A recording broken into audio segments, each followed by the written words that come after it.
Hello, welcome back after long time. আমরা আবার আপনাদের সামনে একটি ছোট্ট আলোচনা সাপেক্ষে যে বিষয়গুলো তুলে ধরব, সে বিষয় হচ্ছে হেলথ ইস্যু। আর এই হেলথ ইস্যু নিয়ে ডিসকাস করার জন্য আজকে আমরা আমাদের সাথে পেয়ে গেছি ডক্টর হেমনারায়ণ ঝা, এবং আমার সঙ্গে রয়েছেন আপনার বিশিষ্ট শিক্ষক বা আমার সাথে সর্বদা থাকেন নাজমুল হক স্যার, এবং আজকে আরও একজনকে আমরা অ্যাড করেছি, উনিও বিশিষ্ট শিক্ষক আরিফ সাহেব। তো আমরা আজকে যে আলোচনায় সমবেত হয়েছি, এই আলোচনার মাধ্যমে সমাজ মাধ্যমকে ব্যবহার করেছি যে যাতে আমরা আগামী দিনে মানুষের কাছে সেই সমস্ত বার্তা পৌঁছে দিতে পারি যেটা আমরা চিন্তা ভাবনা করি বা যেটা আমাদের মনের মধ্যে দাগ কাটে, সেই বিষয়গুলোকে লক্ষ্য করার জন্য বা আলোচনা সাপেক্ষে আপনাদের সামনে তুলে ধরার জন্য ফেসবুক লাইভের মাধ্যমে আজকে এই ছোট্ট অনুষ্ঠান আপনারা দেখছেন ইমরান হাসানের পেজে এবং দেখছেন আপনারা আমাদের নাজমুল হক সাহেবের পেজে। So that let's some question যে আমরা কিভাবে পরবর্তী এই শোয়ে এগোবো এবং প্রশ্ন দিয়ে উত্তরের মাধ্যমে আপনাদের সমাধান খুঁজে বার করব। সো হেমনারায়ণ ঝা আপনাদের সামনে উপস্থিত আছেন। আমি স্যারকে অনুগ্রহপূর্বক আবেদন করব যে ডক্টর সাহেবের সাথে আমাদের আরও একটা পরিচয় রয়েছে। তিনি হচ্ছেন ফরমার ব্লক স্বাস্থ্য আধিকারিক মানিকচক আরিচ। দীর্ঘদিন উনি থেকেছেন এবং অভিজ্ঞতা মানিকচক সম্পর্কে অনেক ভালো। কোভিডের সময় ভালো কাজ করেছেন এবং একেবারে গ্রাসরুট লেভেলের মানুষের সাথে কানেক্টেড ছিলেন। সো আমি অনুগ্রহপূর্বক আবেদন করব স্যার যে পরবর্তী আলোচনাটা এগিয়ে নিয়ে যাওয়া যায়। আমি প্রথমে একটা জিনিস জিজ্ঞেস করবো ডাক্তারবাবুকে, যে মানিকচকে তো দীর্ঘদিন থেকেছেন এবং হাতের তালুর মতো আপনি মানিকচকে দেখেছেন। মানিকচকের প্রধান স্বাস্থ্য সম্পর্কিত সমস্যাটা কি লক্ষ্য করেছেন যেটা আগামীতে দূর করা খুব একান্ত আবশ্যক? প্রথমে এটাতে নজর দেওয়া উচিত। Characteristic of Manikchak about health, যেমন ওই এন্ডেমিক থাকে, বিশেষ কোনো পার্টিকুলার জায়গাতে ওই অসুখটা বা ওই সমস্যাগুলো হয়। তো মানিকচকের ক্ষেত্রে একটা দীর্ঘদিন ধরে দেখেছেন, তো সেখানে কি ধরনের সমস্যাগুলো বেশি দেখা গেছে? আমাদের মানিকচকে বিভিন্ন জায়গায় বিভিন্ন অঞ্চলে বিভিন্ন রকম সমস্যা আছে। এখানে কিছু কিছু জায়গায় কিন্তু টাইফয়েড ফিভার, টাইফয়েড জ্বরের পরিমাণ কিন্তু অনেক বেশি, এবং এটার কারণ কিন্তু রয়েছে আমরা পরিষ্কার হিসাবে বুঝতে পারি। আপনারাও জানেন আমাদের খাদ্যর যে সিস্টেম আছে সেটাকে একটু এই ব্যাপারে চেঞ্জ করতে হবে, জলের সিস্টেম চেঞ্জ করতে হবে। টাইফয়েড ফিভারটাকে, টাইফয়েড জ্বরকে কমানোর জন্য আমাদের সবাইকে এক হয়ে কাজ করতে হবে। 1 নম্বর, অনেক জায়গায় টাইফয়েড জ্বর আছে। 2 নম্বর, অনেক সময় আমাদের মানিকচকে হঠাৎ করে মশার সংখ্যা বাড়ে এবং তার কারণে কিন্তু একটা ম্যালেরিয়া জ্বর, ডেঙ্গু জ্বর দেখা যায়। সেটার জন্য আমাদেরকে এক হয়ে লড়াই করতে হবে। তার সঙ্গে আছে আমাদের গ্রামগঞ্জে অনেকজন ভাইরা আছেন যারা সুরাত, বম্বে, দিল্লি এগুলো জায়গায় কাজ করতে যান। তারা সেখানে অনেক রকম খারাপ থেকে খারাপ জ্বরে তারা কিন্তু অনেক সময় ভুগতে চালু করে। সে সময় ওনাদেরকে আমাদের মানিকচকে আসতে হয়। তখন কিন্তু একটা বাইরে থেকে একটা খারাপ ধরনের জ্বর, খারাপ ধরনের অসুখ আমাদের মানিকচকে চলে আসে। তার সঙ্গে আমাদের অনেক জায়গায় জল জমায়েত থাকে, তার কারণে কিন্তু একটা মশার পরিবেশটা সব সময় থাকে। এবং বয়স্কদের মধ্যে আজকাল হঠাৎ করে অনেক বেশি পরিমাণে আমরা সুগার, প্রেসার, হার্টের অসুখগুলো পাচ্ছি। এইগুলো নিয়ে আমাদেরকে প্রত্যেকটা পয়েন্টে ভাবতে হবে এবং কি কি করণীয় আছে যেখানে আমরা সেই জায়গা থেকে বাঁচতে পারবো, এই বিষয়টাতে আমাদেরকে সবাইকে লক্ষ্য করতে হবে। এটা কিন্তু লড়াই শুধু একা ডক্টরদের লড়াই নয়, এটাতে সমাজের প্রত্যেকজন মানুষকে এখানে যুক্ত হতে হবে এবং সর্বসম্মিলিত হিসাবে লড়াই করলে, সচেতন থাকলে আমরা নিশ্চয়ই সেই জায়গাগুলো জিত পাবো। এখন যে ওয়েদার চেঞ্জেস আমরা দেখছি, শীতকাল থেকে গ্রীষ্মকালের দিকে এগিয়ে যাচ্ছি, অনেকেরই কিন্তু সর্দি কাশি জ্বর এবং এই কফ বা বিভিন্ন ধরনের কাশি নিয়ে সমস্যা কিন্তু হসপিটালে বা আমাদের স্বাস্থ্যকেন্দ্রে বা বিভিন্ন প্রাইভেট চেম্বারে বাড়ছে। এর পেছনে কি কারণ এবং রেমেডি কি? এটা থেকে কিছু বাঁচার উপায় আছে এবং বাঁচার উপায়গুলোর মধ্যে প্রধান হলো আমাদের কিন্তু আজকাল দিনকাল আমরা দেখতে পাচ্ছি অনেকজন অ্যালার্জি নিয়ে কিন্তু প্রবলেমটা দিনের পর দিন বাড়ছে। আমরা বড়দের মধ্যে তো অ্যালার্জি পাচ্ছি, কিন্তু সাংঘাতিক হিসাবে বাচ্চাদের মধ্যেও কিন্তু অ্যালার্জির প্রবলেমটা আমরা পরিষ্কার হিসাবে দেখতে পাই। এই বিষয়টা নিয়ে আমাদেরকে ভাবতে হবে কি অ্যালার্জিটা হচ্ছে কেন এবং কি কারণে অ্যালার্জিটা হচ্ছে। অ্যালার্জি কিন্তু এরকম নেই কি কোনো ওষুধ খেলে যে অ্যালার্জি পুরোটা চলে যাবে। এখানে পরিষ্কার কিন্তু আমাদেরকে বুঝতে হবে অনেকজনের অ্যালার্জি থাকে ডাস্ট, অনেকজন অ্যালার্জি থাকে পলিউশনে, অনেকজনের অ্যালার্জি থাকে মাকড়সা জালে, অনেকজনের অ্যালার্জি থাকে নোংরাতে, অনেকজনের অ্যালার্জি থাকে খাবারে। আমাদের যতই জনসাধারণ আছেন সবাইকে বুঝতে হবে কি কি কারণের জন্য কিন্তু অ্যালার্জিটা আমার শরীরে তৈরি হচ্ছে। ওখান থেকে যদি বেঁচে থাকবেন তাহলে খুব সহজেই কিন্তু যতটি অ্যালার্জিক প্রবলেমগুলো হয়, শ্বাসকষ্ট বিশেষ করে অনেক সময় উঠে যায়, বাচ্চাদের মধ্যেও প্রায় আপনারা দেখেন সর্দি কাশি হচ্ছে। এবং অ্যালার্জিক ব্যাপারে কিন্তু মনে রাখবেন অ্যান্টিবায়োটিকও ভালো কাজ করে না। তাই সেই অ্যালার্জির ব্যাপারগুলো থেকে একটু দূরে থাকতে হবে এবং এখানে কিন্তু নিজের হেলথ স্বাস্থ্য নিয়ে সচেতন থাকা এবং বিশেষ করে আজকাল যে ব্যবহার আমরা দেখি চট করে কোল্ড ড্রিঙ্কস খেয়ে নেওয়া, চট করে ফ্রিজের জিনিস খাওয়া, এটাকে অ্যাভয়েড করতে হবে। আপনারা সবাই মানবেন কি ফ্রিজে কিন্তু খাবার বেশি দিন রাখলে যা ফ্রিজের খাবারটা খুব একটা ভালো থাকে না।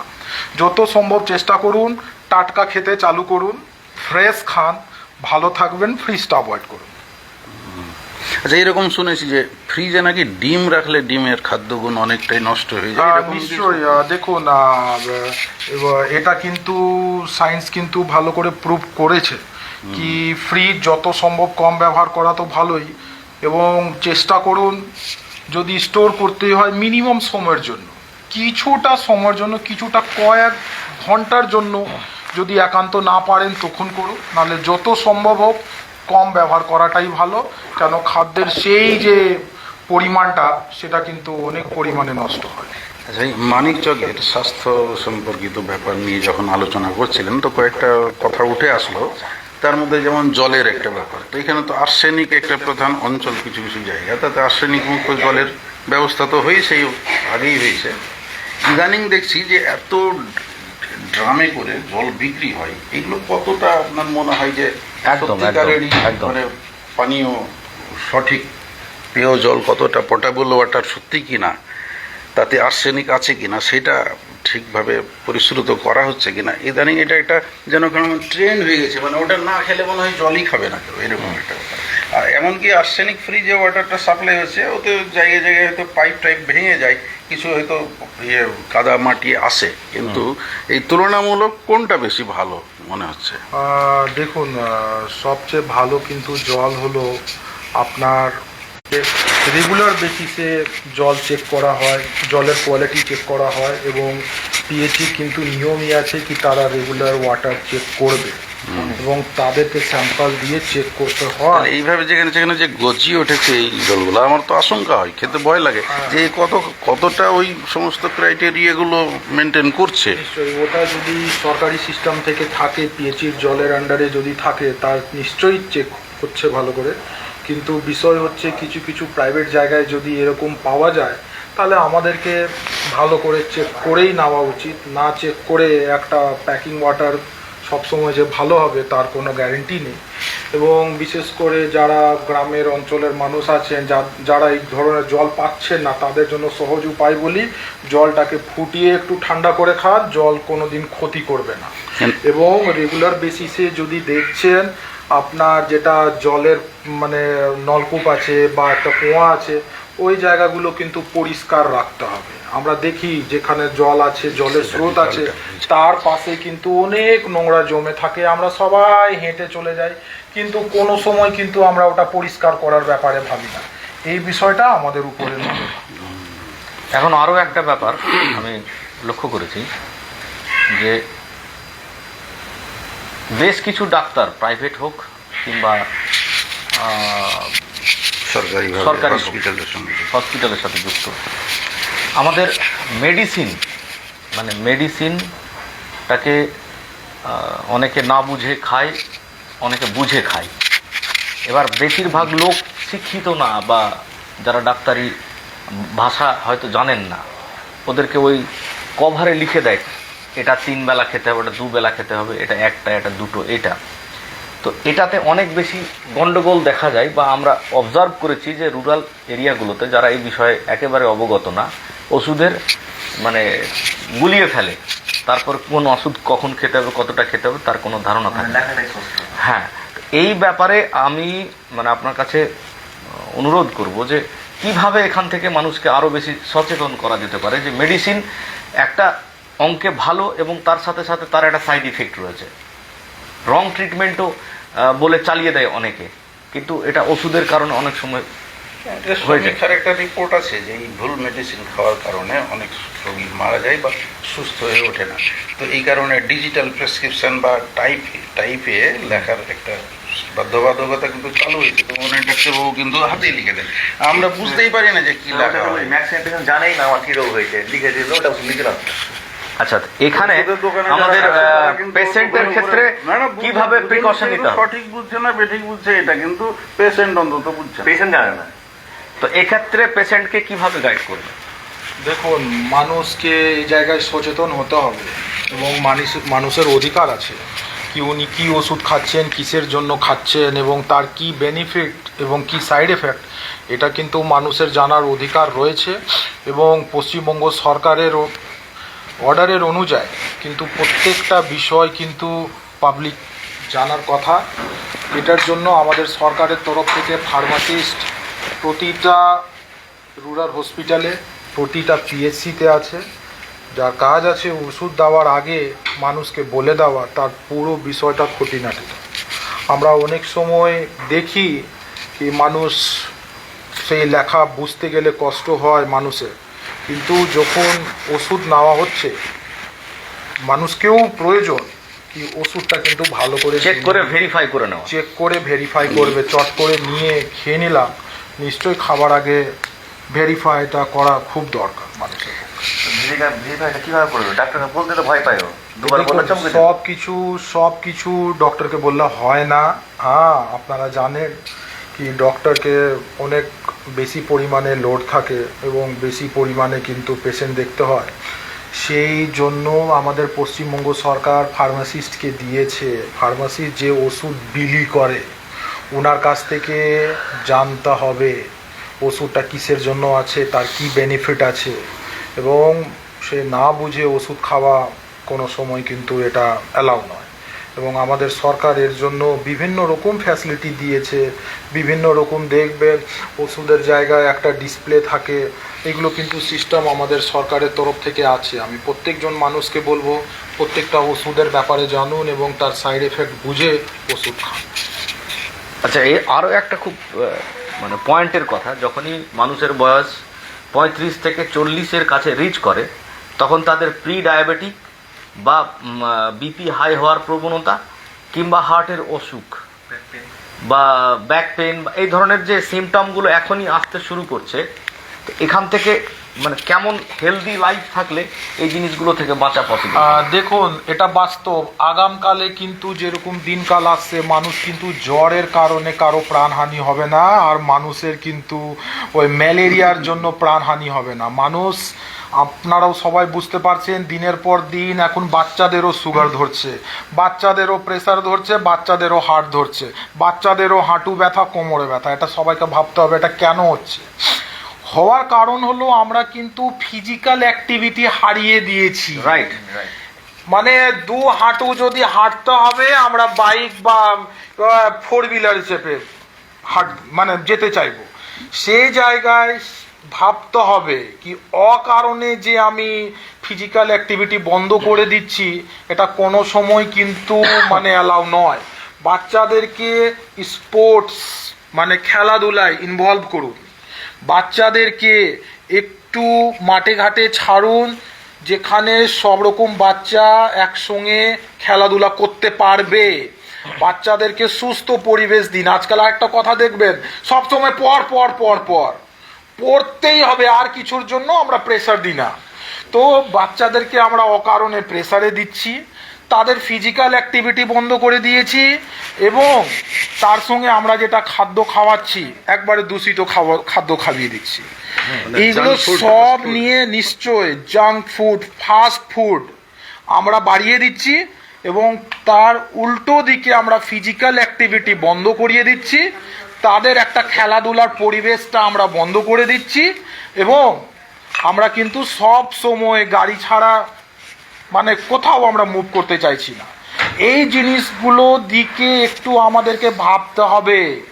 যত সম্ভব হোক ফিজিক্যাল অ্যাক্টিভিটি করুন, যত সম্ভব হোক একটু মর্নিং ওয়াক করুন, যত সম্ভব হোক একটু জগিং করুন, যত সম্ভব হোক একটু সন্ধ্যাবেলায় হেঁটে আসুন, যত সম্ভব হোক সাইক্লিং করুন, সুইমিং করুন, যত সম্ভব হোক একটু ঘাম ছাড়ানোর চেষ্টা করুন। দেখবেন এই সুগার, প্রেসার, ডায়াবেটিস, হার্টের প্রবলেম, নাহলে কাল ঘাম এইগুলো ছুটবে একদিন। কিন্তু মানে দেখবেন আপনার শরীর থেকে অনেকটা দূরে থাকবে। আর ইমরানদা যেটা বললেন কি এই যে সুগার ধরছে, প্রেসার ধরছে, হার্ট ধরছে, দেখুন ওষুধ কিন্তু সুগার, প্রেসার, হার্টকে 100% ঠিক করতে পারে না।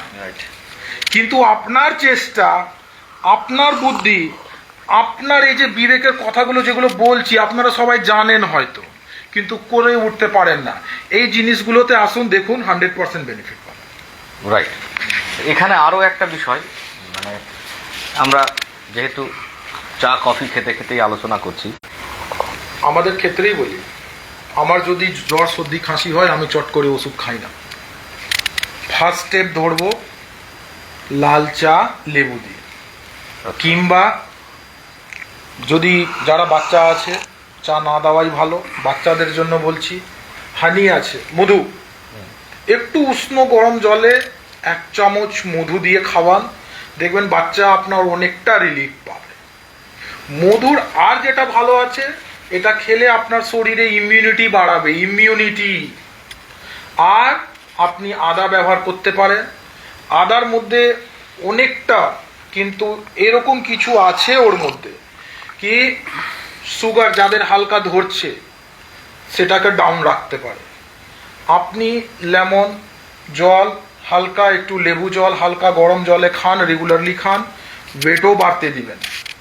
তার সঙ্গে যদি দেখছেন গলায় ব্যথা লাগছে, সর্দি লাগছে, একটু হালকা গরম জল একটু লবণ দিয়ে গার্গিল করুন, দেখবেন গলাটা ফ্রেশ হবে। আমরা কি করি, চট করে কিছু হোক না হোক অ্যান্টিবায়োটিক খেয়ে নিলাম, বা একটু গিয়ে নিজের মনে একটু বলে অমুক দাদা এই ওষুধটা দিয়ে দাও, তো ওষুধটা আপনি অকারণে খেলেন। মনে রাখবেন ম্যাক্সিমাম যে সর্দি খাঁসিগুলো আছে সেখানে কিন্তু অ্যান্টিবায়োটিক কোনো কাজ করে না, সেটা কিন্তু বেকার আপনাকে ক্ষতির দিকে নিয়ে যায়।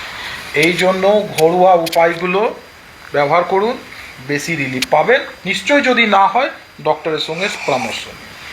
মানে আর চলছে না, শ্বাসকষ্ট হয়ে যায়, হ্যাঁ। বা শরীর খারাপ হয়ে গেলে মানে স্বাস্থ্য। হ্যাঁ, তো মজা করে কেউ লেখে দেখি ফেসবুকে বা বিভিন্ন জায়গায় দেখেছি যে ডাক্তারবাবু যখন রোগ বুঝতে পারছেন, ভাই তো তুমি এটা করো, তো আমি তোমাকে টাকা দিচ্ছি, টেস্ট করে আনো, তাহলে আমি ওষুধটা লিখবো। পেশেন্ট তো ওর তো কি দোষ এতে, ওকে বিলটা পে করতে হচ্ছে কেন? মানে ডাক্তার হ্যাজ টু ডায়াগনোজ হ্যাঁ, এবার দ্য কিভাবে প্রবলেম, করবেন উনি দ্য বুঝেন। Issue of health. ডাক্তারেরই তো ডায়াগনোসিস করার কথা। তো আমি টেস্টের পরে বুঝতে পারে। তো এই কথাটা কি ভ্যালিড না ইনভ্যালিড, মানে কতটা বৈধতা আছে এই কথাটা?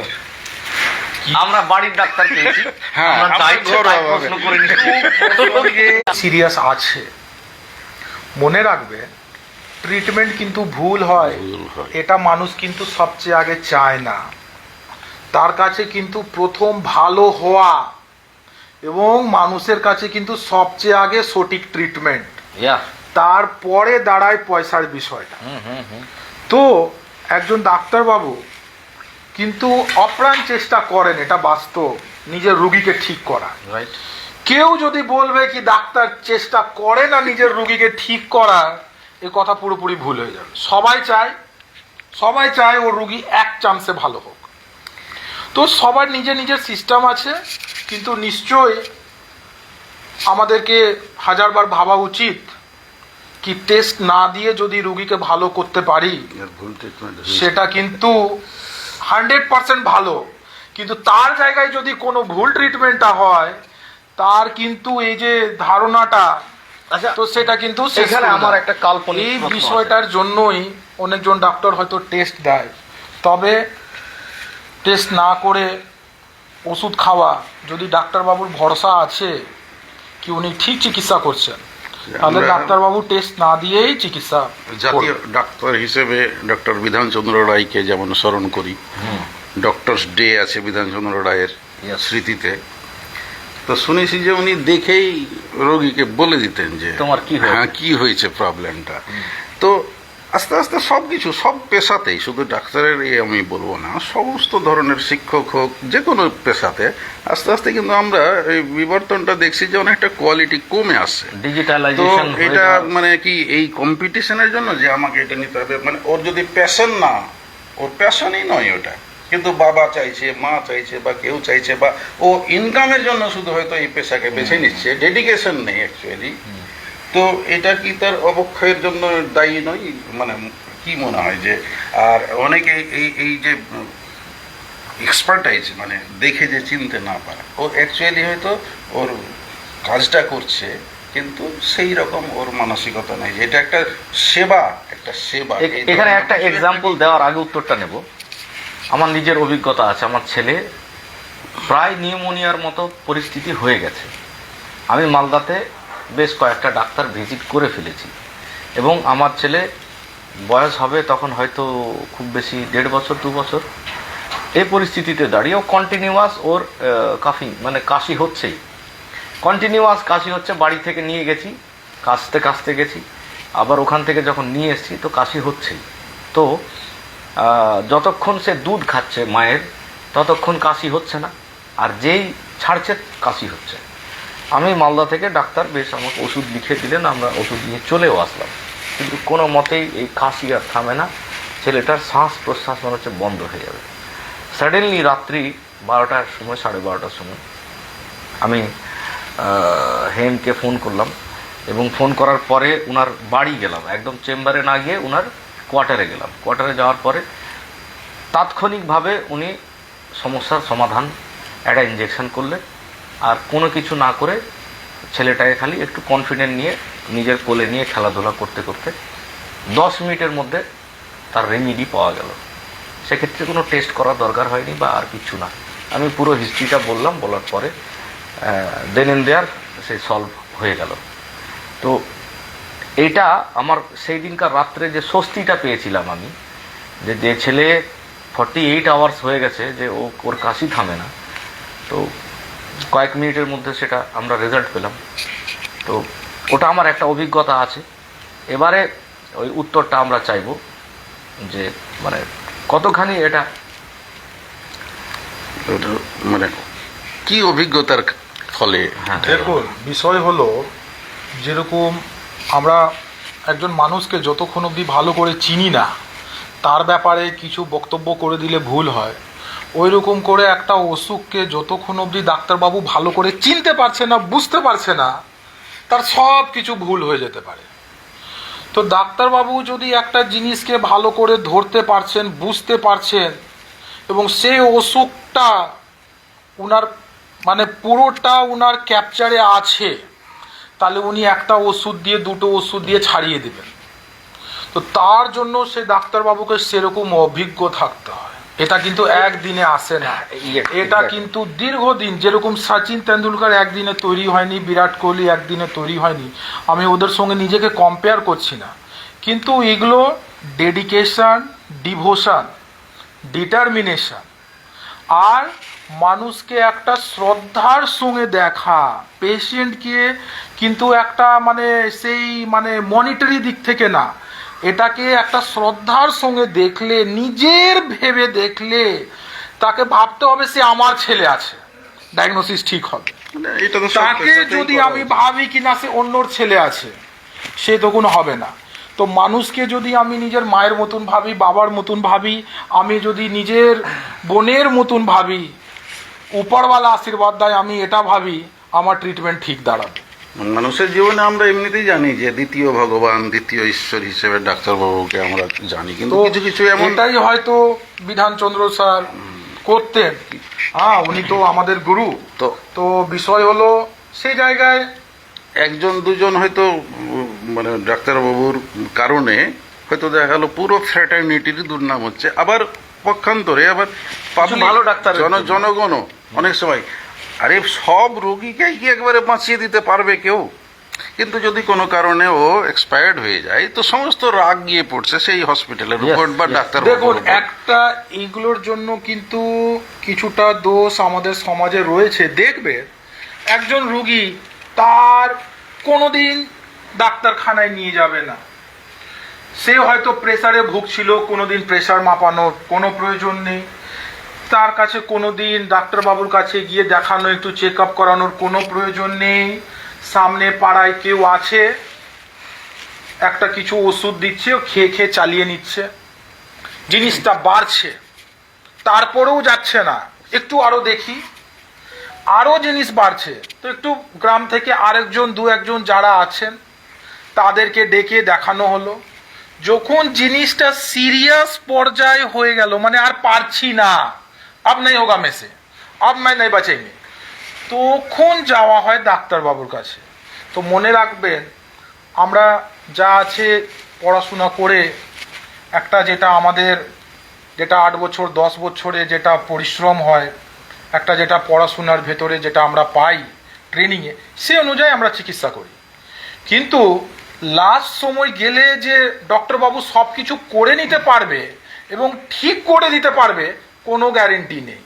এই জন্য সবচেয়ে ভালো হচ্ছে রেগুলার চেক আপ করান, রেগুলার ডক্টর ভিজিট করুন, এবং আমাদের মানিকচক গ্রামীণ হাসপাতালে সব রকম প্রেসার, সুগার সব কিছু চিকিৎসা করা হয়। আমি প্রত্যেকজন জনসাধারণকে বলবো, মানিকচক হাসপাতালে ভালো আপনারা পরিষেবা পাবেন, প্রত্যেকজন যান, ওখানে চেক আপ করান, আন্ডার চেক আপ থাকুন, ওখান থেকে একটা কার্ডও দেওয়া হয়, ওই কার্ডটাকে মেনটেন করুন, এবং আশা করি এই প্রবলেমগুলো মানিকচক হাসপাতালে গেলে আপনাদের 100% সলিউশন। আচ্ছা, একটা কথা মনে পড়লো, আমি বলি, মানে এটা দরকার আছে জনসচেতনতা, মানে সচেতন নাগরিকের কিন্তু অসুখ বিসুখ কম হবে। শিক্ষার উপরও অনেকটা স্বাস্থ্যের ব্যাপারটা খুব ওতপ্রোতভাবে জড়িত আছে। তো ভূতনি, মানিকচক ব্লকের ভূতনি অঞ্চলের উত্তর চণ্ডীপুরের বিশেষ একটা গ্রামে আমি জানি খুব ভালো করে, সেখানে হোম ডেলিভারি হয়, এত করে বলার পরও, এত ব্যবস্থার পরও হয়, এবং প্রসূতির হয়তো মৃত্যু ঘটে গেল বা আর কিছু হলো, আক্রোশটা, সমস্ত জবাবদিহিটা স্বাস্থ্য দপ্তরকে একদম একদম। তো যেখানে এইসব সবকিছু ক্ষেত্রে ফ্রি করে দেওয়া তাদের হয়েছে। প্রতি আপনার বার্তা কিরকম থাকবে? কেন তারা যাচ্ছে না? ওদের একটা কারণ হয়, অনেক সময় লজ্জায় যেতে চায় না, যে মেল ডাক্তার হয়তো দেখবে বা আর কিছু, এই ধরনের ব্যাপারগুলো আছে কিছু কিছু জায়গাতে এখনো আছে, বিশেষ করে যে এলাকার কথা আমি বলতে চাইছি, সব জায়গায় নেই। তো এই ব্যাপারে তাদের উদ্দেশ্যে আপনার একটা ভালো মেসেজ বা বার্তা। ভূতনি এরিয়াতে এই প্রসব নিয়ে যে প্রবলেমটা হয়, এটার জন্য আমি প্রতিটা গ্রামেই ঘুরেছি, প্রতিটা গ্রামেরই লোকের সঙ্গে কথা বলেছি।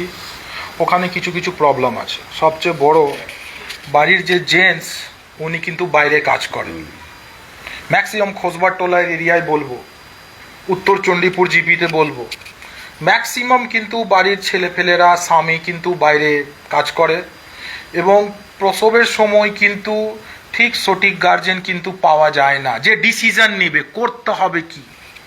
1 নম্বর।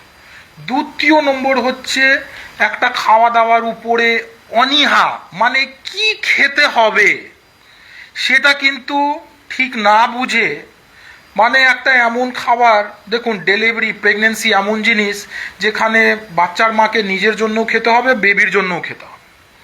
তো সে সময় যে ডিম খেতে হবে, দুধ খেতে হবে, ছানা খেতে হবে, প্রোটিন জিনিস খেতে হবে, ফ্রুটস খেতে হবে, এবং তার কিছু রেগুলার চেক আপ করতে হবে, এগুলো কিন্তু মাস্ট জিনিস।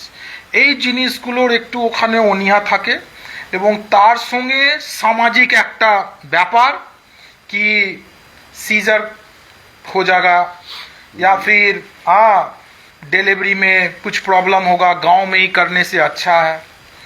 তো আমি প্রত্যেকজন মানুষকে বলবো, হসপিটালে কিন্তু সবসময় মাথায় রাখবেন ডক্টর আছে, নার্স আছে।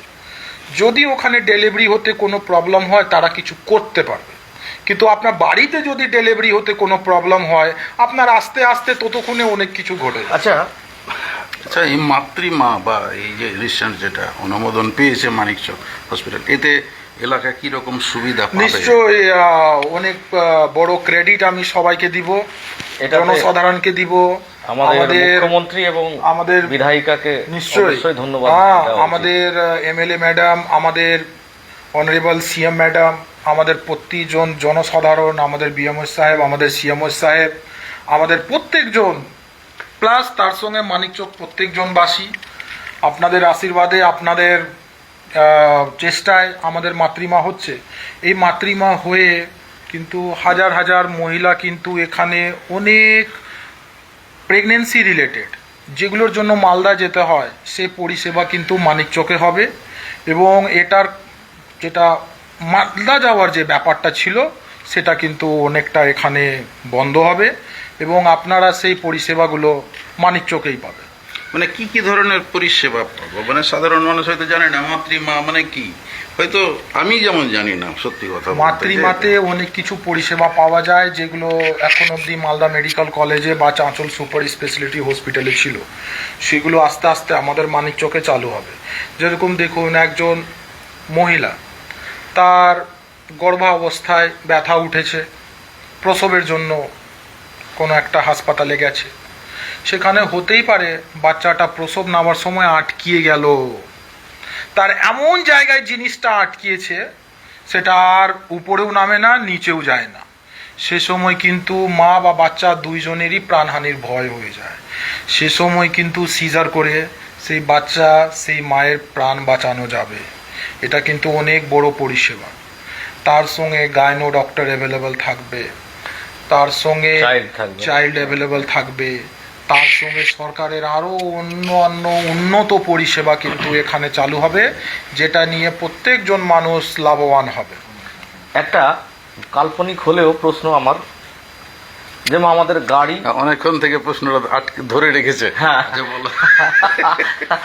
না, যে আলোচনা আছে তো আলোচনার হ্যাঁ, হ্যাঁ, হ্যাঁ। প্রশ্ন কাল্পনিক হলেও হতে পারে। না না, এই যে ধরুন আমার গাড়ি রয়েছে, গাড়িতে শোরুমে গেলাম, তো গাড়ির ডাক্তার হচ্ছে গাড়ির অটোমোবাইল ইঞ্জিনিয়ার, তাই তো?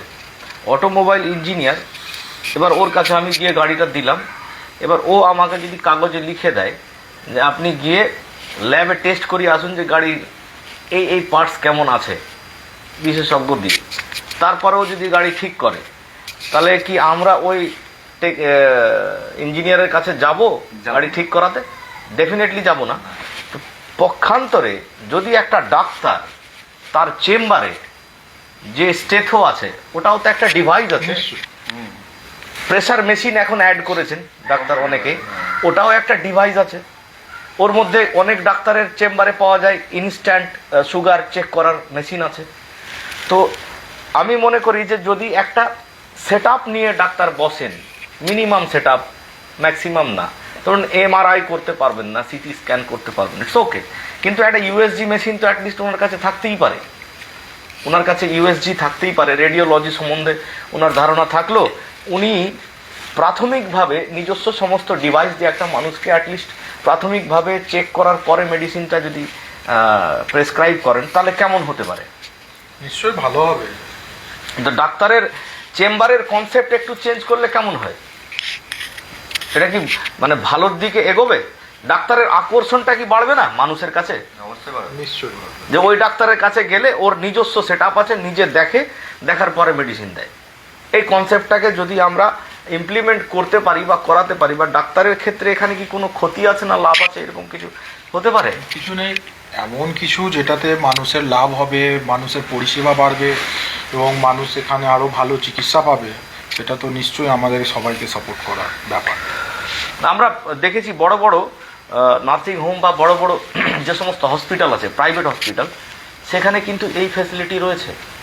আমরা সাউথের দিকে গেছি, সাউথের দিকে ডাক্তারের সাথে দেখা হওয়ার পরে কিন্তু মেডিসিন লেখেনি, উনি নিজেও চেক করেছেন এবং যেটা আউট অফ দ্য ওয়ে আছে, অন্য কোনো ডিপার্টমেন্টের কেউ আছে, ওই চেক করতে হবে, ওই টেস্ট নিয়ে সমস্ত কিছু নিয়ে তারপরে কিন্তু উনি মেডিসিন লেখা শুরু করেছেন। আচ্ছা, আগামী দিনে তো এআই এআই আর্টিফিশিয়াল ইন্টেলিজেন্স যেভাবে আসছে আমাদের জীবনে, তাতে তো অনেকজনেরই পেশা মানে অনেকেই হারাবে ধরে নিচ্ছি।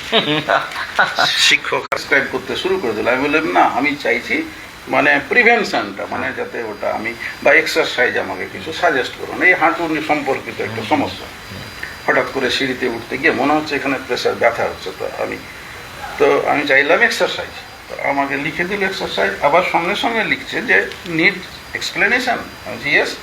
আবার সেই এক্সারসাইজগুলোর শুধু নাম তখন বলেছিল, এবার কিভাবে করতে হবে সমস্তটাই লিখে ধাই ধাই করে আমাকে মানে প্রেসক্রিপশন দিয়ে দিল। তাহলে আগামী দিনে তাহলে চিকিৎসা পদ্ধতিতেও তো আমাদের পৃথিবীর বিখ্যাত ডাক্তারদের ইন্টেলিজেন্সটা ওতে ঢুকিয়ে দেওয়া হলো।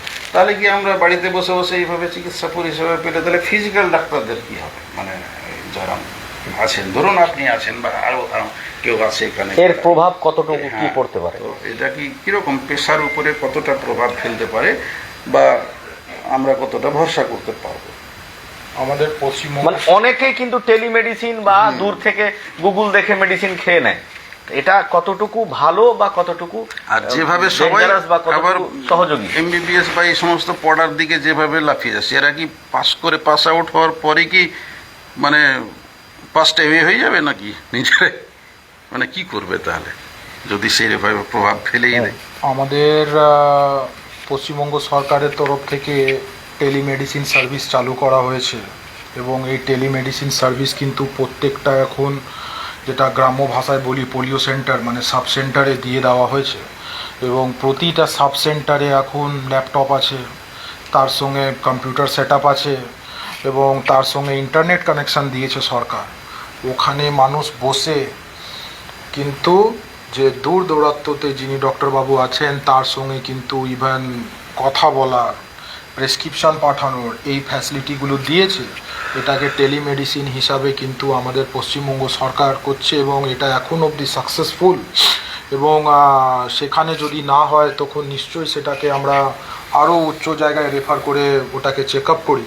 সে সময় একটা জিনিস দেখতে হয়, পেশেন্টের কিন্তু সব রিপোর্টগুলো নজরে রাখতে হয়, পেশেন্টের কিন্তু ইভেন ভিডিও কনফারেন্স করে দেখতে হয়, ইভেন যে সিস্টেম আসছে আগামী দিনে হয়তো ভিডিও কলিং হিসাবেও, হয়তো 3D পিকচার হিসাবেও পেশেন্ট কিন্তু দেখা হবে। দেখুন যেরকম করে ওয়ার্ল্ড অ্যাডভান্স হচ্ছে, এখন শুধু ওষুধ দেওয়া না, রোবোটিক সার্জারি চালু হয়েছে, এরকমও সিস্টেম আসতে পারে, ডক্টর থাকবে অন্য দেশে, পেশেন্ট অন্য দেশে এবং অপারেশন হবে। তো এগুলো সবই অ্যাডভান্স টেকনিক, কোনো এর মধ্যে নেগেটিভ ব্যাপার পাওয়া যাচ্ছে না, তবে এগুলো সবই আন্ডার রিসার্চ এবং বড় বড় মেট্রোপলিটিয়ান সিটিতে এসছে। আস্তে আস্তে আমাদেরও যে জেলা আছে, আমাদেরও বা ব্লক আছে, সেখানেও আসবে। তবে এগুলো সব কিন্তু এখন একটা সিস্টেমের উপরে আছে, মানে ফ্যাসিলিটির উপরে আছে, এটা সময় সাপেক্ষে আসবে। তবে এগুলোতে যে কিছু অনেক বড় ঘাটতি দেখা যাচ্ছে সেরকম না, কিন্তু দিনের পর দিন সংখ্যা বাড়বে। কেন? মানুষের টাইম নিয়ে একটা ব্যাপার আছে, মানুষ যেরকম দিনের পর দিন আমরা যাচ্ছি, আমাদের সময় কমে যাচ্ছে, তো সেই জায়গায় কিন্তু এর পরিমাণ বাড়বে এবং আমাদের সায়েন্স যেরকম উন্নত হচ্ছে, এটাতে পরিষেবা কিন্তু কোথাও ঘাটতি হবে না। এবং যেখানে ডক্টরদের ব্যাপার আছে, এখানে আরও যখন উন্নত রকম পরিষেবা চালু হবে। দেখুন যখন রোবট সার্জারি করা হচ্ছে, মাইক্রো সার্জারি করা হচ্ছে, আগে ডক্টর এতটি কাটতো, 1 হাত কাটা হতো, এখন 1 ইঞ্চ কাটছে। কিছুদিন পর আপনারা শুনবেন কি যে কেটেছে দেখাও যাচ্ছে না আর অপারেশন হয়েছে, হ্যাঁ, মানে কাটাটা দেখাও যাবে না। তো এই সবই কিন্তু আমরা চাইছি, আপনারা চাইছে, সময় চাইছে এবং এরকমই হবে দিনের পর দিন কি একটা মানে অপারেশন এমন হবে যে একটা ক্যাপসুলের মতন কোথাও খাইয়ে দেওয়া হয়েছে, রোবটের মতন ওটা গিয়ে অপারেশন করে চলে আসে। এগুলো সব আন্ডার রিসার্চ আছে, কিন্তু এগুলো সব কিন্তু হবে, আমরা দেখবো, আপনারা সবাই দেখবেন। আচ্ছা, এত যে মোবাইল সবারই হাতে হাতে, আমাদেরও লাইভ হয়তো যারা দেখছে, চোখের তো ব্যাপক ক্ষতি হচ্ছে, ছোট ছোট বাচ্চাকেও দেখছি আজকাল চশমা ধরে নিয়েছে। এগুলো থেকে কিভাবে আমরা যতটা পারবো তার রেডিয়েশন বা এগুলো থেকে কতটা বাঁচা যায়, আমরা এই সমস্ত জিনিস অ্যাভয়েড করতে পারছিও না। তো কতটুকু আমাদের সাবধানতার মধ্যে হচ্ছে সবচেয়ে আগে তো মোবাইলের ব্রাইটনেস কমিয়ে রাখতে হবে। বিশেষ করে রাত্রিবেলা যখন আমরা ইউজ করছি ব্রাইটনেসটা একবারই কমিয়ে রাখলে সবচেয়ে ভালো হয়। দ্বিতীয় নম্বর, যারা কম্পিউটারে কাজ করেন স্ক্রিন গার্ড থাকে সেই গার্ড ব্যবহার করতে হবে। এবং আজকে যে চোখের ক্ষতিগুলো হচ্ছে, নিশ্চয় ব্রাইট লাইট কিন্তু সবসময় এরকম, যেখানে ইলেকট্রনিক ব্রাইট লাইট কিন্তু ক্ষতি করে, আমাদের রেটিনাকে ক্ষতি করে। এবং বিশেষ করে যারা বয়স্ক আছে তাদেরকে কিন্তু এরকম লাইট থেকে দূরে থাকা উচিত। এবং সেই জায়গায় কিন্তু মোবাইল আমি বলবো কমই ব্যবহার করা উচিত। কিন্তু আপনি যদি মোবাইলটা ব্যবহার করেন ব্রাইটনেসটা কমান, যেরকম ব্যবহারটা করেন সেই পরিমাণটা কমান।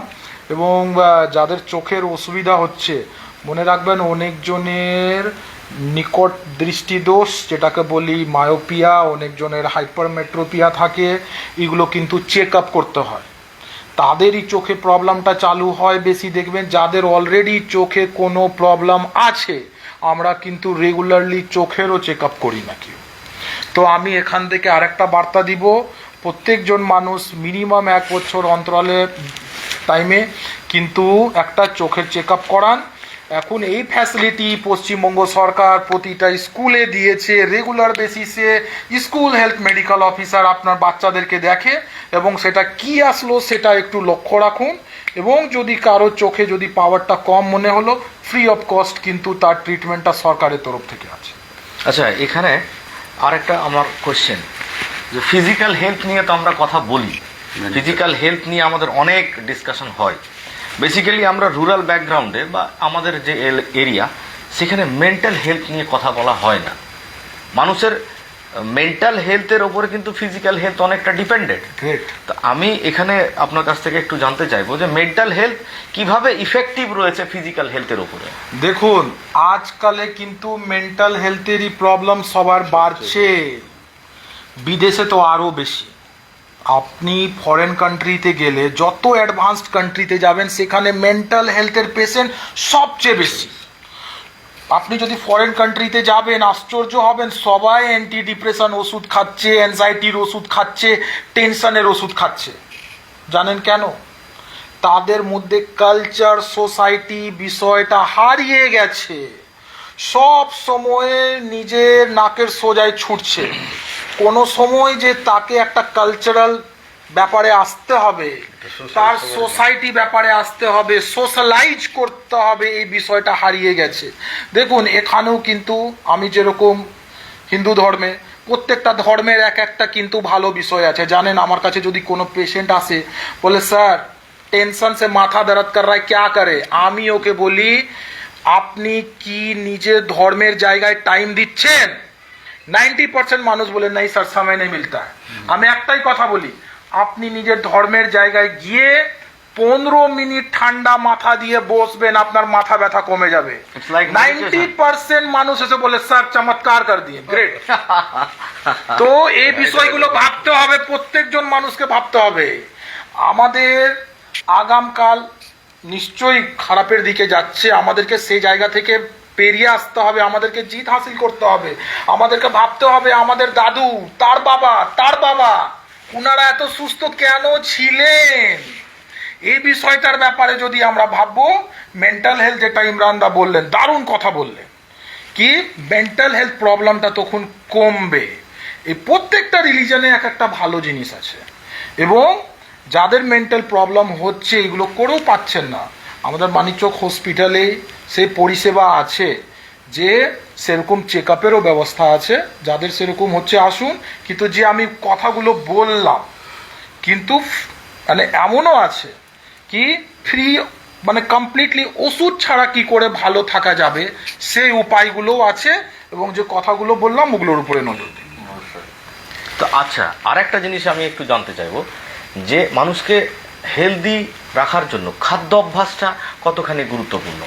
দেখুন, নিশ্চয়ই খাদ্যই সব কিছু, খাদ্যই সম্পদ, যেরকম হেলথ সম্পদ, খাদ্যটা সম্পদ। তো আমরা কি খাচ্ছি ভাবতে হবে, কখন খাচ্ছি ভাবতে হবে। দেখুন একটা কথা বলি, প্রত্যেকজন যারা দেখছেন 90% লোক গ্যাসে ভুগছেন, 90%-এর হজম হচ্ছে না। রাইট। একবারও ভেবেছেন কেন হজম হচ্ছে না? প্রশ্ন করবেন আজকে রাত্রিবেলা কি আপনি রাত্রিবেলা কটা সময় খাচ্ছেন, খাবার পর কি করছেন, কত মিনিট হাঁটছেন?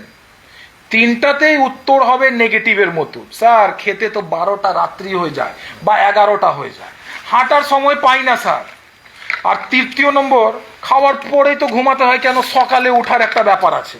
তো ভাবুন আপনি একটা মাংস মাছ খেয়ে নিলেন, পেটে ফুলিয়ে গিয়ে শুয়ে পড়লেন, তো হজম হবে খাবারটা? জীবনে হবে না। আপনার যেখানে খাওয়ার কথা 8টা 9টার মধ্যে, আপনি 11টা 12টা 1টা সময় খাচ্ছেন, হজম হবে খাবারটা? জীবনে হবে না। আর একটা যেটা সকালবেলা কিছুটা হাঁটার কথা বা সন্ধ্যাবেলা হাঁটার কথা, সেটা কিছু করছেন না। এই জিনিসগুলো ভাবুন। নিশ্চয়ই আপনার খাবারটা যদি সেই সিস্টেমে থাকে, আপনি বেনিফিট হবে। সকালবেলা 8টা থেকে 9টা বাজতে বাজতে কিছু খান, দুপুরবেলা ঠিক সময় খাবার খান, রাত্রিবেলা হেভি ডায়েট করবেন না, মানে রাত্রিবেলা হেভি খাবার খাবেন না। রাত্রিবেলা যত হালকা খাবার খাবার সেটা খান, এবং এই খাবারের মধ্যে সবসময় রেগুলারলি সালাদ, গ্রিন ভেজিটেবল, ফ্রুটস এগুলো অ্যাড করুন। আমি বলবো না আপনি মাছ মাংস ছেড়ে দিন, আমি কোনো পেশেন্টকে বলি না, কিন্তু মনে রাখবেন তার সঙ্গে আপনাকে ব্যালেন্স মেনটেন করতে হবে। যে সমস্ত খাবারগুলো আমাদের জিভে বেশি ভালো লাগে সেগুলো কিন্তু শরীরের পক্ষে মনে হয় একটাও ভালো না। ক্ষতিকারক। আর যেগুলো স্বাদ কম পায় সেগুলো শরীরের জন্য ভালো। জিভে প্রেম করে যেই জন সেই জন সে বিষয়ে ডাক্তারে, মানে জিভে প্রেম করে যেই জন সেই জন সে বিচে ডাক্তার। লাইনটা কিন্তু খুব ক্যাচি।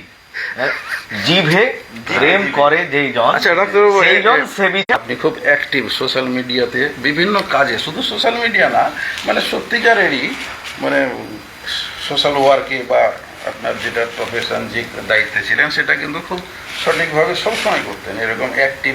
এ থেকে 10 বছর আগে 20 বছর আগে এরকম ডেঞ্জারাস অসুখ বিসুখও ছিল না। সে সময় একটা এমবিবিএস হয়ে গেলে ঠিকঠাক চিকিৎসা করা যেত। এখনকার সময় যে দিনকাল আসছে, ডক্টরকে স্পেশালিস্ট হতে হবে, মানে বস হতে হবে, বস। সেই বস হওয়ার জন্য মাস্টার ডিগ্রি নিতে হবে, মানে মাস্টার ইন অল মেডিসিন।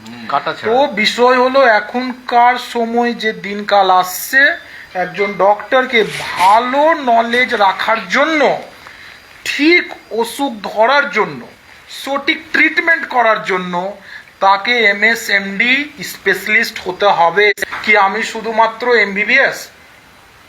আমাকে নিজের নলেজ বাড়াতে হবে। দেখুন আমি যতই ভালো সমাজ কাজ করি এটা পরে, যতই মানুষের সঙ্গে মিশে আমি খুব থাকি ওটা পরে, কিন্তু আগে আমার সাবজেক্টে, আমার ডাক্তারিতে আমাকে সেরা হতে হবে।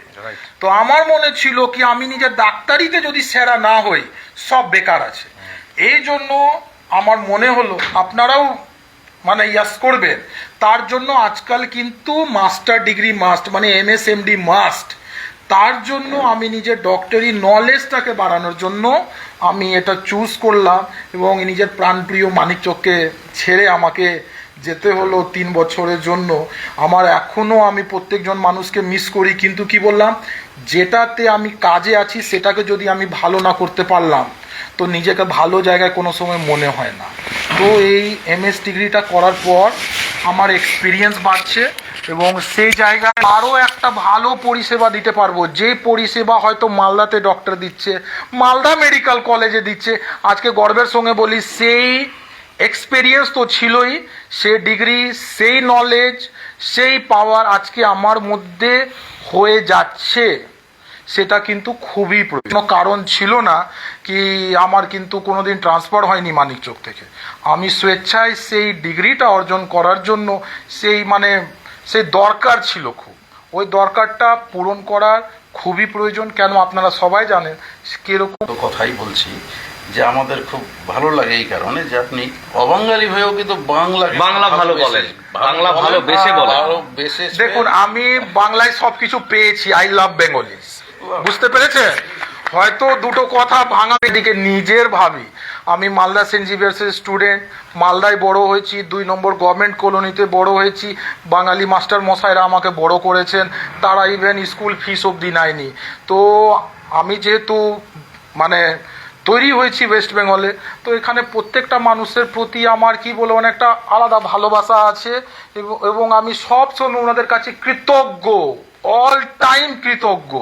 এবং সেজন্যই আরো আমি মানুষের সঙ্গে বেশি মিশি এবং মানুষের সঙ্গে খুব সরলে আমি কথা বলি। আমি কিন্তু ডিফারেন্স ভাবি না। আর একটা জিনিস এখানে আমরা দেখেছি যে ঝা বাবু যখন বিএমওএইচ হিসেবে ছিলেন, তো ঝাড়খণ্ড থেকে প্রচুর পেশেন্ট ডাইরেক্ট বলো না, ঝা বাবু তো আমাদের পাবলিক তো বুঝবে কোন ঝা বাবুর কথা বলছেন। হেমনারায়ণ ঝা।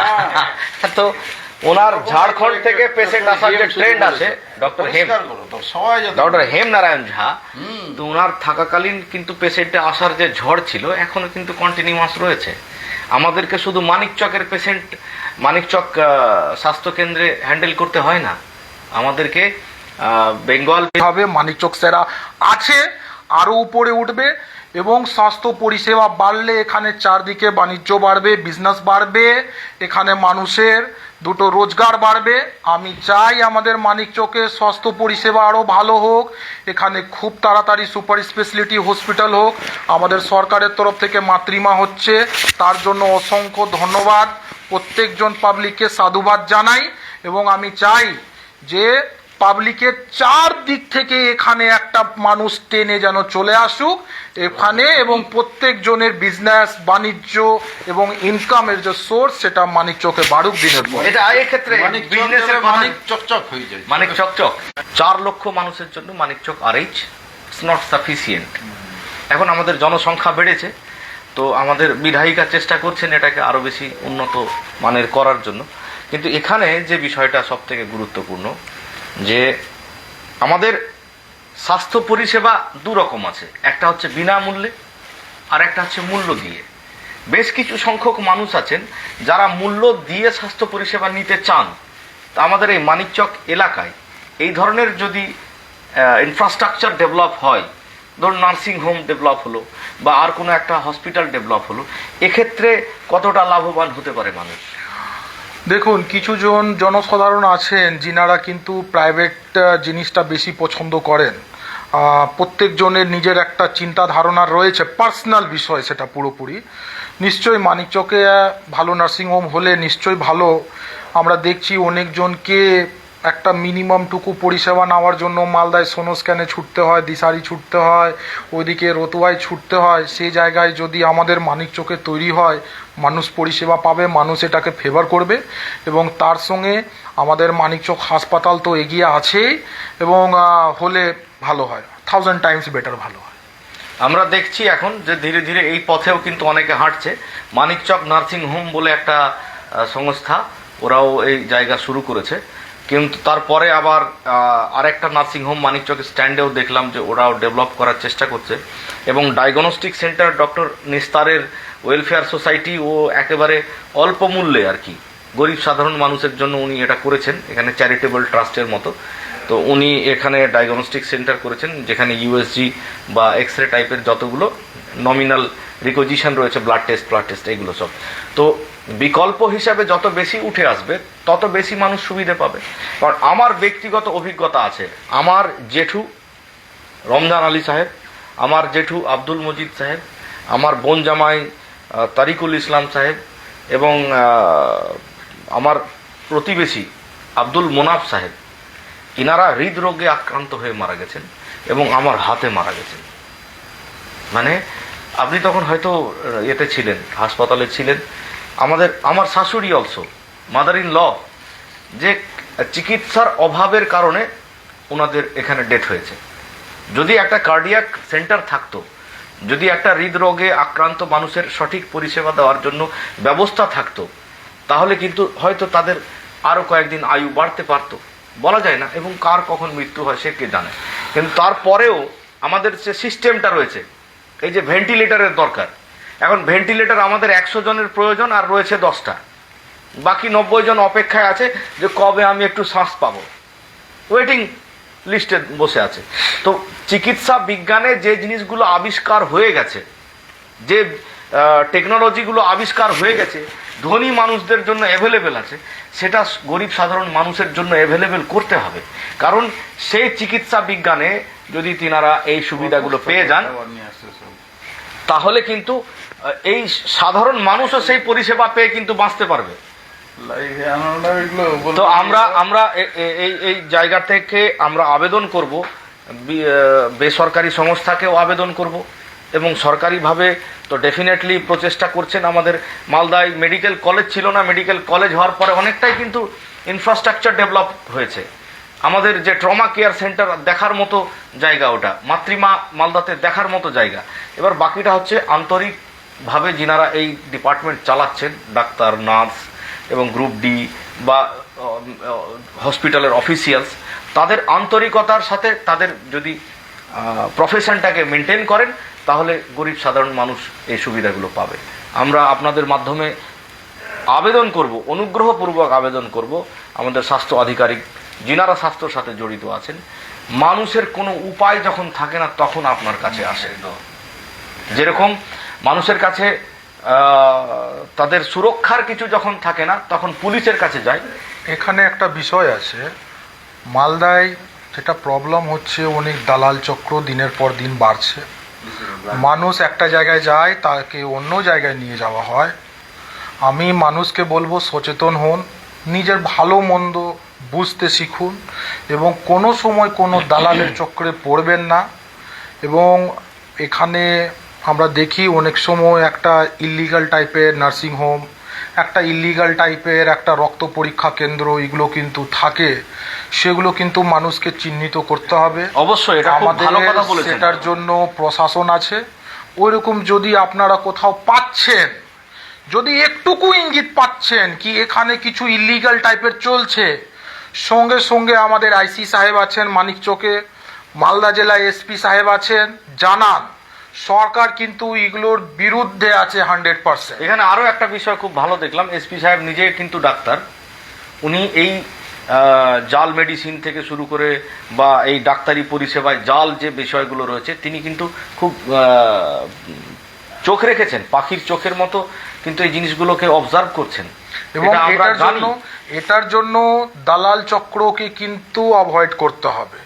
দালাল চক্রর আন্ডারে কিন্তু কেউ যান না।